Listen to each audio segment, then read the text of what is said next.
Salut les déconfinés, c'est Merej, et aujourd'hui, on vient parler de Blade Runner. Waouh, un chef-d'œuvre absolu, le film que j'ai vu le plus de fois de ma vie, ex aequo avec Robocop, j'ai dû le voir au moins 50 fois. C'est voilà un monument pour beaucoup de personnes, hein, ça peut s'apparenter au meilleur film de toute l'histoire du cinéma. Voilà, en tout cas, très souvent, ça revient dans la bouche des grands réalisateurs, des acteurs, des scénaristes. Voilà, c'est un film qui a marqué au fer rouge toute la science-fiction, inspiré de Kadik, évidemment, un autre génie, puisque Ridley Scott en est un à mes yeux, surtout qu'il avait réalisé Alien avant. Le mec a quand même enchaîné, voilà, deux maîtres étalons de la science-fiction. Et du coup, aujourd'hui, on va essayer de répondre à cette question, la question fondamentale. Est-ce que Descartes est un répliquant ou non? Alors déjà, avant de répondre à cette question, on va essayer de déterminer ce qu'est un répliquant. Donc un répliquant, ce n'est pas un robot, c'est un humanoïde, c'est voilà un être qui s'apparente à un homme, donc qui est fait de chair et de sang, un cerveau, des yeux. Et on sait que les répliquants n'ont pas des yeux tout à fait comme les humains, et parfois, il y a des petits reflets à l'intérieur. Voilà ce qu'on peut voir très souvent dans le film chez les répliquants. On sait également que pour les rendre plus humains, les créateurs des répliquants ont décidé de leur injecter en quelque sorte des souvenirs factices, des souvenirs qui semblent carrément écrits, puisque dans le film, je vous rappelle, il y a cette scène. Vous vous souvenez de l'araignée qui vivait dans les buissons devant votre fenêtre? Un corps orange, des pattes vertes. Vous l'avez regardé faire sa toile tout l'été. Et un jour, vous y avez trouvé un gros œuf. L'œuf a éclos.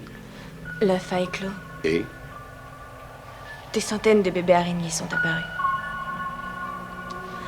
Ils l'ont mangé.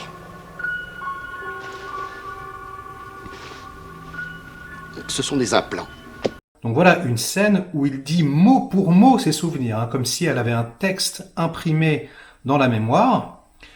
Donc ce qui veut dire qu'on peut consulter les fichiers, puisque Descartes semble connaître par cœur lui aussi ce qu'elle a dans la tête, c'est qu'il a vérifié les souvenirs qu'elle avait implantés. C'est un détail très important, on y reviendra tout à l'heure, mais voilà, si les souvenirs sont consultables, il est donc logique qu'un certain personnage avec ses petits origamis là, réussisse quelque part à savoir à quoi Descartes rêve. Ce que l'on sait également, c'est que les répliquants, aiment beaucoup se fabriquer des souvenirs.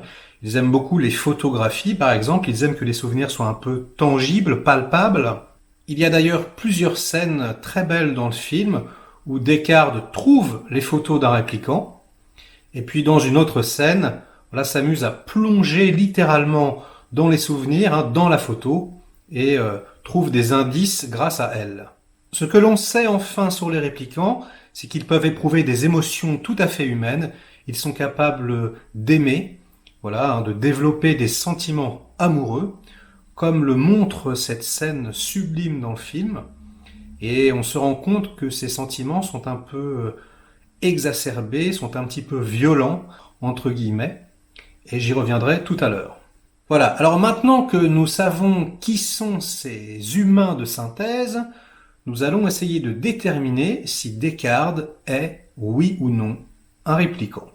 Alors déjà, l'indice suprême pour moi, c'est le début de Blade Runner 2049. Puisque Blade Runner 2049 commence en nous présentant K, un nouveau héros, et c'est un Blade Runner, et c'est un répliquant. Donc là, moi déjà j'étais dans la salle, j'ai fait « Ah bon d'accord ». Donc là, vraiment, pour moi, c'est explicite quand même. On dit, oui, les Blade Runner sont des répliquants. Donc ça répond quand même au premier d'une façon assez violente, je trouve. Bon, ils ont peut-être pu changer le protocole dans le futur et maintenant mettre des Blade Runner répliquants, mais bon, quand même, ça déjà, c'est un indice assez fort, je trouve. Ensuite, dans Blade Runner 2049, on apprend que K, Eh bien, son métier donc de Blade Runner, c'est de pister et de traquer des réplicants qui ne sont pas des Nexus 6, qui sont d'anciens modèles, et qui donc peuvent vieillir, par exemple. D'ailleurs, ils portent des lunettes, etc., etc. Donc, dans les deux films, réellement, c'est expliqué, il y a plusieurs modèles de réplicants, donc avec des capacités différentes, et on peut tout à fait imaginer que certains peuvent vieillir, peuvent même mourir de vieillesse, et ne sont pas du tout programmés pour mourir après 4 ans de vie. C'est clairement dit dans les deux films, donc je ne vois pas pourquoi cette question fait débat parfois. Là, je trouve qu'elle est vraiment clairement expliquée. On peut donc tout à fait imaginer que certains modèles de réplicants comme les Nexus 6 disposent d'une force herculéenne, ce qui est le cas dans le film, et si Deckard est bien un réplicant, eh bien on peut tout à fait supposer qu'il est plus résistant qu'un être humain classique. D'ailleurs, ça serait pas étonnant parce qu'avec tout ce qui se prend dans la tronche pendant tout le film, il est quand même assez balèze. Et voilà, peut-être qu'il est un petit peu plus finot, c'est un enquêteur. Voilà, il a peut-être un cerveau un tout petit peu plus développé. Et en ce qui concerne Rachel, eh bien peut-être que sa capacité spécifique, eh bien c'était de pouvoir donner la vie. Intéressant. Comme je l'ai dit tout à l'heure, tous les personnages synthétiques ont parfois les yeux qui brillent, les animaux synthétiques également, comme le hibou par exemple ici. Et il y a une scène très troublante dans le film où Rachel pose cette question à Deckard, ce qui est très troublant. Votre test de Voigtkampf. Avez-vous eu l'idée de le faire sur vous? Effectivement, le spectateur aussi aurait bien voulu voir cette scène, comme ça on aurait pu répondre une bonne fois pour toutes à la question. Mais ce qui est étonnant, c'est que dans la scène, eh bien, on peut apercevoir Deckard avec les yeux un petit peu luisants. Et ça, c'est quand même extrêmement troublant et c'est encore un nouvel indice qui vient s'ajouter à toute la liste des indices que j'ai déjà exposés depuis le départ. On peut, je pense, aussi établir un parallèle entre l'enquête policière que Deckard fait, où il trouve les photos, et puis eh bien les photos qui jonchent son appartement à lui. Il y en a partout. Donc Deckard, pareil, semble vivre comme ça dans des souvenirs qu'il peut attraper, qu'il peut regarder. Et ces photos sont quand même très particulières. Elles semblent sortir d'une autre époque. Et on a l'impression vraiment qu'elles sont un petit peu artificielles. Ça donne un effet étrange. Et donc ça aussi, c'est une imagerie qui peut tendre à prouver qu'on lui a injecté des souvenirs et qu'on lui a donné des souvenirs aussi, des photos, etc., pour qu'il puisse se sentir plus humain.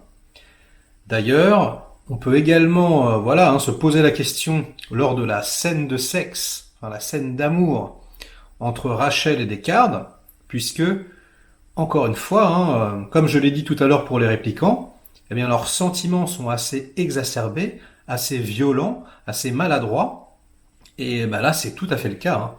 Deckard semble assez inhumain, entre guillemets, et assez bestial.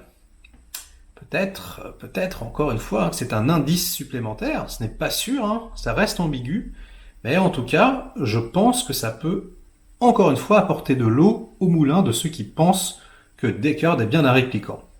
Alors je trouve qu'il y a un autre indice particulièrement intéressant dans Blade Runner 2049, c'est le fait que Harrison Ford se cache depuis des années.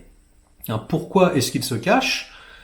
Eh bien, moi je dirais que c'est parce que c'est un réplicant, il s'en est rendu compte, et il sait très bien qu'il va se faire retirer par un Blade Runner, donc il s'est planqué dans un endroit très très excentré, exactement comme Dave Bautista au début. Il a tout piégé, il met des fils, etc., avec des bombes, voilà. En plus, il est représenté de manière très agressive, il commence à mettre des droites à quai, etc., donc il est quand même agressif, et il vit reclus. Donc pourquoi est-ce qu'il se planquerait si c'est pas un réplicant ? Peut-être pour protéger le secret de la fille, etc. Bon, certes, mais c'est quand même un petit peu étrange et ça ressemble quand même vraiment beaucoup à ce que font les réplicants pour échapper au Blade Runner. La dernière chose, enfin, le dernier indice et le plus important à mon sens, et pour tout le monde évidemment, hein, c'est la fameuse licorne réintroduite dans le Final Cut de Blade Runner. Puisque le personnage d'Edward James Olmos s'amuse à faire des petits origamis, comme je vous l'ai dit. Alors c'est assez marrant, puisqu'au début, Deckard n'a pas envie d'accomplir la mission.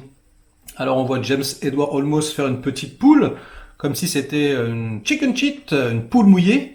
Donc ça, je trouve ça très marrant.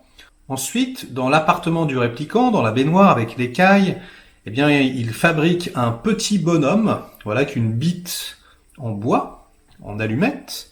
Et donc, c'est à double sens, hein. Ça peut vouloir dire, voilà, les deux répliquants sont amants. Et puis, ça peut vouloir dire aussi, toi, mon petit coco, Deckard, tu penses à Rachel, et voilà, hein, tu vas commencer à réflexionner avec ta bite. Moi, je peux le prendre comme ça, je trouve ça très intéressant. Et ensuite, évidemment, alors ça, c'est le clou du spectacle, hein, il y a toute une scène qui a été rajoutée, hein. Donc pourquoi est-ce que Ridley Scott s'est pris la tête à rajouter cette scène des années après si ça n'avait aucun intérêt? Il n'y a pas de réponse, hein. S'il l'a fait, c'est que voilà, il y avait un intérêt particulier. Voilà, donc il rêve de cette licorne. Encore une fois, comme je vous l'ai dit tout à l'heure, il est tout à fait possible que les souvenirs soient disponibles. Ils sont écrits, ça on le sait même dans Blade Runner 2049. Voilà, puisqu'on voit celle qui fabrique les souvenirs. Eh bien voilà, hein, les souvenirs sont consultables. James Edward Olmos a peut-être consulté tous les souvenirs de Deckard. Il sait donc qu'il rêve de licorne. Et à la fin, eh bien voilà, hein, il fait l'origami d'une licorne, ce qui tend à prouver qu'il a pu pénétrer d'une certaine façon dans son esprit, ou donc consulter les fichiers, le dossier de Deckard. Si avec tout ça vous n'êtes pas encore convaincu que Deckard est un répliquant, eh bien je vais rajouter deux petites choses que j'ai découvertes assez récemment et que je trouve très très intéressantes. Rappelez-vous la scène finale de Blade Runner entre Roy et Deckard sur le toit. Eh bien, il y avait un monologue écrit à la base, un monologue en voix off, comme la toute première version de Blade Runner. Et donc, cette voix off était très différente dans le script, et je vais vous la lire. Elle donnait ça. Je l'ai su sur le toit, cette nuit. Nous étions frères, Roy Betty et moi. Deux modèles combat haut de gamme. Nous nous sommes battus lors de guerres qui n'ont même pas été rêvées encore. Un cauchemar innommable. Nous étions une nouvelle espèce. Roy, moi et Rachel. Nous étions faits pour ce monde. Il était à nous. Waouh! Si ça c'est pas explicite, hein. Alors ça m'étonne pas qu'il ait enlevé, parce que là c'est vrai qu'on donnait quand même un peu la béquée au spectateur. Mais en tout cas, c'était clairement dans le scénario. Et je finirai cette vidéo en vous disant quand même qu'il y a quelques années, malheureusement je n'ai pas retrouvé l'interview, hein, mais je l'ai lu, j'en suis positivement sûr, Ridley Scott a déclaré « Yes, it's a fucking replicant ». Donc oui, Harrison Ford est bien un répliquant. Un putain de répliquant. Donc si même Ridley Scott le dit, eh bien je ne peux plus rien pour vous. Alors évidemment, hein, c'est pas parce que Ridley Scott le dit qu'on est obligé de le croire. Et puis, tous les arguments que je viens de vous exposer sont de toute façon, noyés comme ça dans un flou artistique, un petit écran de fumée. Hein. C'est un peu comme Total Recall. Hein. On peut évidemment choisir la version qu'on veut, puisque c'est pas clairement dit. Voilà, moi je pense vraiment que c'est un répliquant.